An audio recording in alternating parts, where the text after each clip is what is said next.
noite. Hoje eu gostaria de falar sobre a teoria do complexo de Jung e como essa teoria do complexo ela cresce, né? E se formata no decorrer do tempo, né? E como isso vai mudando de uma certa maneira a nossa personalidade e que temos uma interpretação, né, do mundo meio equivocada, né? O ser humano ele vai interpretar o mundo através das suas sensações e dos sentimentos que ele tem acerca do mundo. E mediante essas sensações e sentimentos, ele afere um valor. E esse valor que nós aferimos, né, ele vai moldando o nosso caráter e muitas vezes até a nossa emoção, da maneira como agimos no mundo. Altera a nossa fisiologia, o nosso comportamento, a nossa maneira de olhar a realidade. Interessante que, por exemplo, que quando crescemos, né, desde criança nós trilhamos um caminho, vamos dizer assim, como Freud diz, né? Falar como Freud ensina, trilhamos um caminho estritamente psíquico, do qual que você vai escolher, né? Porque tudo na vida você escolhe, então você tem que escolher entre algumas sensações e outras sensações, do qual que você vai fomentar, e outras você vai ter que, né, guardar no seu coração ou jogar de escanteio, do qual que iria para o campo inconsciente. Tanto experiências boas ou más. Então ela vai entrando, por exemplo, dentro do nosso campo, né, da consciência. E com o tempo, esses sentimentos ele pode florescer mais tarde na vida adulta, né? Sentimentos de tristeza que você teve que, né, engolir até para poder viver bem com o outro, né? Sentimento de angústia, sentimento de autoestima baixa,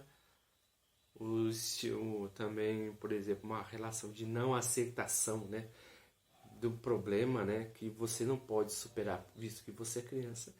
E com isso você assume até uma certa culpa, né?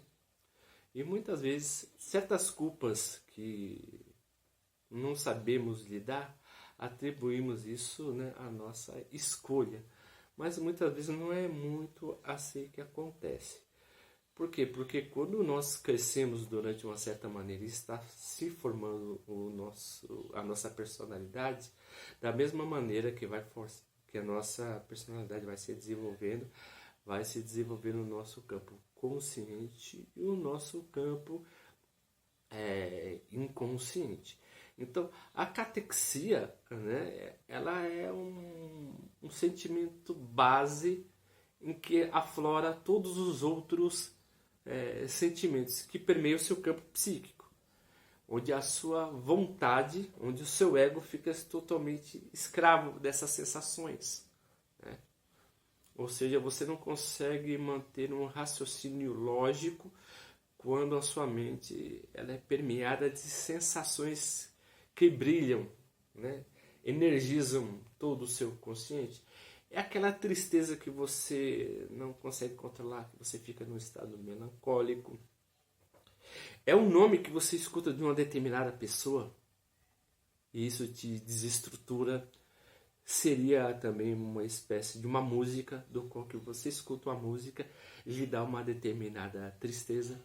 Muitas vezes a pessoa fica triste e não sabe o porquê está triste. Porque aquela música muitas vezes ela faz parte da sua história de vida. Uma música que a pessoa escutou quando era criança, né? E tem uma certa similaridade com algo trágico. Então, depois de algum tempo, a pessoa escutando essa música de novo, 10, 15, 20 ou 30 anos, isso depende do histórico psíquico de cada um. Mas na maioria das vezes acontece isso.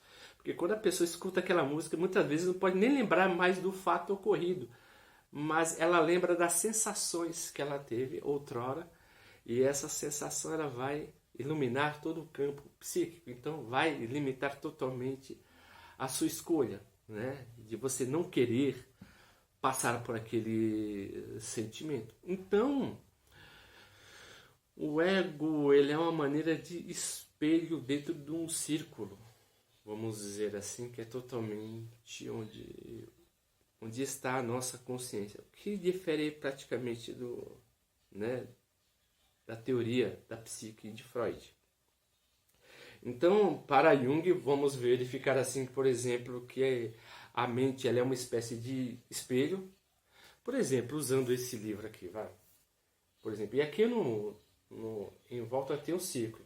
Então, toda vez que esse círculo, esse espelho roda dentro do círculo, vai iluminar certos aspectos da nossa mente. Por quê?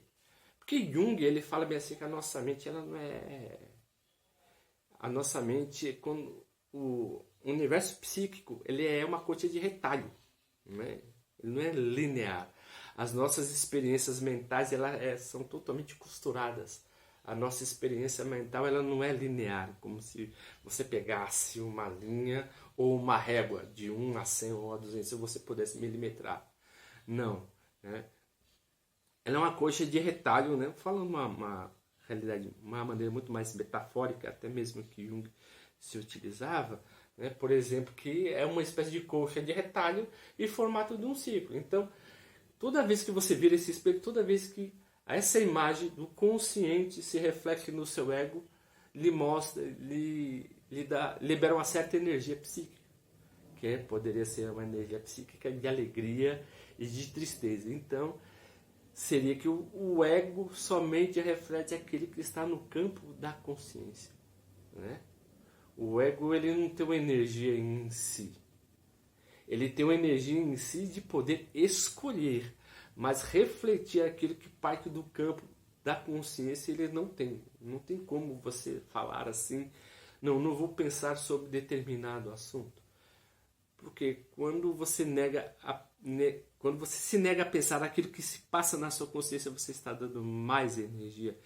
E isso drena mais a sua força. Então é aquilo que você diz. Não.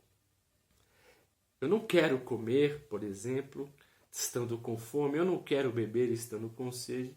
Eu não quero pensar nesse sentimento quando você está sendo iluminado por esse sentimento.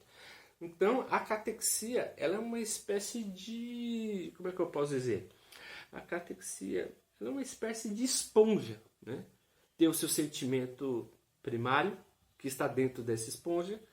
Toda vez que você vai ter sentimentos similares ao que está dentro da esponja, o que vai acontecer? Vai ter assimilação, né, de conceitos dentro dessa esponja. Né? Vamos dizer assim, ela vai sugar, né? Como se a consciência fosse uma espécie de água, né, que está em volta dessa esponja. Então a esponja ela vai sugar toda a água, porque vai respingar tudo nela. Então você vai fazendo o quê? Concatenações de conceitos, de história de vida, de situações do qual vai drenar toda a sua energia. Então uma pessoa que está nesse estado de catexia, a pessoa faz coisas que está fora da sua razão. Por isso, quando a pessoa depois se acalma, depois de um surto até mesmo de baixa estima que a pessoa pode tentar até o suicídio, ou então, né, quando a pessoa está com depressão, que já é um quadro muito mais patológico, a pessoa ela fica até mesmo preocupada com ela mesma. Então, você vê que o ser humano, muitas vezes, ele não é dono daquilo que vem na sua cabeça, né? Muitas vezes você não consegue dominar o pensamento quando ele permeia a sua vida, a sua mente, né? O seu ego, vamos dizer assim.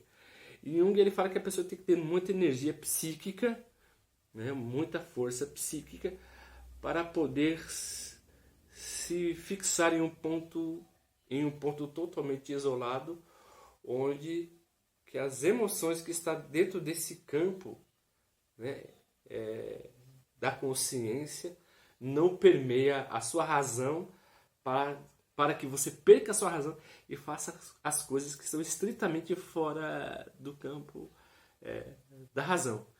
Então, e interessante que quando a pessoa ela está dentro desse campo da catexia, você percebe muitas vezes pelo seu estado emocional, né? E quando altera a fisiologia da pessoa, né? Então você vê que a pessoa, ela tem, todas as pessoas têm os seus vícios de comportamento. Isso muitas vezes, né, demonstra que a pessoa, ela está agindo não conforme ela pensa ou acredita, mas daquilo que invade, né, a sua mente. Muitas vezes as pessoas podem fazer isso até como uma espécie até de desculpa, né? Mas o ser humano, ele é muito mais emoção e sensação do que razão. Então, muitas vezes, quando a pessoa fala, a pessoa não fala o que pensa, a pessoa fala o que está aparecendo na sua consciência e até mesmo dentro do seu inconsciente. Então, as pessoas falam muito mais aquilo que sentem, né? E aquilo que emociona do que realmente é aquilo que elas pensam, né? Então, a razão dentro desse campo, ela somente serve para justificar, né, os atos que tomamos quando somos levados ou pela emoção ou por essas sensações que permeiam a nossa mente.